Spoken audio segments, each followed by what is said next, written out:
আসসালামু আলাইকুম, আমি অভিনেত্রী মনিরা মিঠু। এখন দাঁড়িয়ে আছি ধরিত্রী গার্ডেন সিটির একদম মেইন গেটের সামনে, যেখানে দাঁড়িয়ে আমার অতীত এবং ভবিষ্যতের স্বপ্ন মনে পড়ছে।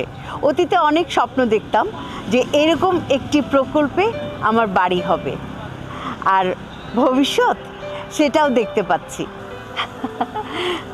ঢাকা থেকে পদ্মা সেতুর ঠিক মিডল পজিশনে অবস্থিত ধরিত্রী গার্ডেন সিটি। 400 ফুট প্রশস্ত এক্সপ্রেসওয়ের কারণে ঢাকা থেকে এখানে পৌঁছাতে খুবই অল্প সময় লাগে। 20 মিনিট, 25 মিনিট, বড় জোর 30 মিনিটে আমরা পৌঁছে যাব ধরিত্রী গার্ডেন সিটিতে। আমাদের বলা যায় নতুন ঢাকা। আচ্ছা ম্যাম, আপনি কি এই প্রজেক্ট নিয়ে কোনো স্বপ্ন দেখছেন? হ্যাঁ, অবশ্যই স্বপ্ন দেখছি।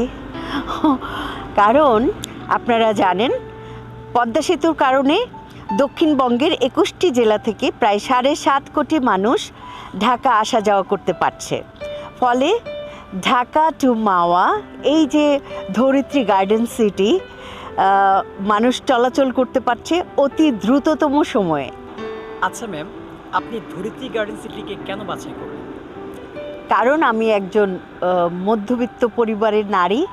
আমার সামর্থ্যের মধ্যে যেই লোকেশনটিকে আমার সেরা মনে হয়েছে, সেই লোকেশনটি হলো ধরিত্রী গার্ডেন সিটি। আগামী ঢাকার সবচেয়ে সম্ভাবনাময় আধুনিক এবং অভিজাত প্রকল্পের নাম ধরিত্রী গার্ডেন সিটি। আপনি এখানেই কেন আকৃষ্ট হলেন? কারণ এখানে আছে জীবন, বিশুদ্ধ বাতাস।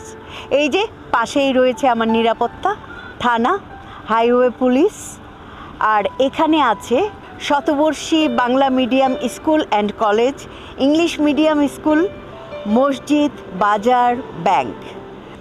এখনই প্লট কিনে বাড়ি করতে চাইলে আপনি পেয়ে যাচ্ছেন সকল উন্নত জীবনযাপনের ব্যবস্থা। কেন আপনি এই ধরিত্রী গার্ডেন সিটিকে একটি অভিজাত প্রকল্প মনে করছেন?